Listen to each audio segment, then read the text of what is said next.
সিলেটের হযরত শাহজালাল রহমতুল্লাহ আলাইহির মাজারের দান ব্যবস্থাপনা নিয়ে অনিয়ম, দুর্নীতি ও অর্থ আত্মসাতের অভিযোগ নতুন করে আলোচনায় এসেছে। সাবেক জেলা প্রশাসক সারোয়ার আলম দাবি করেছেন, দীর্ঘদিন ধরে একটি সংঘবদ্ধ চক্র দানবাক্সের অর্থ, মান্যতের পশু এবং মাজারের বিভিন্ন খাতের আয় নিজেদের নিয়ন্ত্রণে রেখেছে। জেলা প্রশাসনের উদ্যোগে সম্প্রতি মাজারের দানবাক্স সিলগালা করে সিসিটিভির নজরদারিতে অর্থ গণনা করা হয়। প্রশাসনের তথ্য অনুযায়ী 2 দফায় মাত্র 25 দিনে দানবাক্স ও ডেক থেকে উদ্ধার করা হয়েছে 64,75,000 টাকার বেশি নগদ অর্থ। এছাড়া পাওয়া গেছে 12 দেশের মুদ্রা, স্বর্ণালংকার এবং মান্যতের 65টি ছাগল।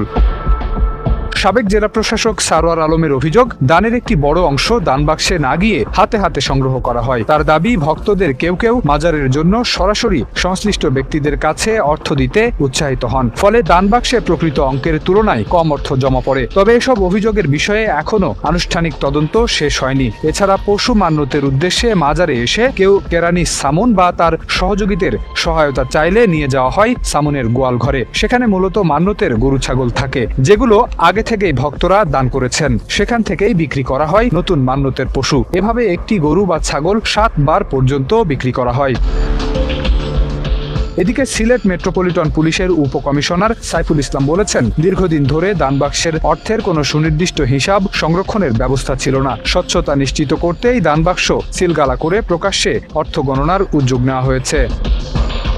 অন্যদিকে মাজারের মুতোয়াল্লি ফতেউল্লাহ আল আমান অভিযোগগুলো অস্বীকার করে বলেছেন, আলোচনার মাধ্যমে সমস্যার সমাধান না করে যেভাবে দানবাক্স সিলগালা ও সিসিটিভি স্থাপন করা হয়েছে তা অনভিপ্রেত। তিনি দাবি করেন, মাজারের নিরাপত্তা ও শৃঙ্খলা রক্ষায় সংশ্লিষ্টরা নিয়মিত দায়িত্ব পালন করছেন।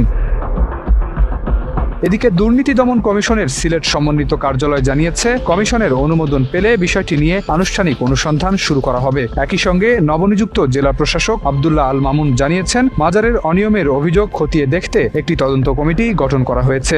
আগামী 1 মাসের মধ্যে ওই কমিটি প্রতিবেদন জমা দেবে।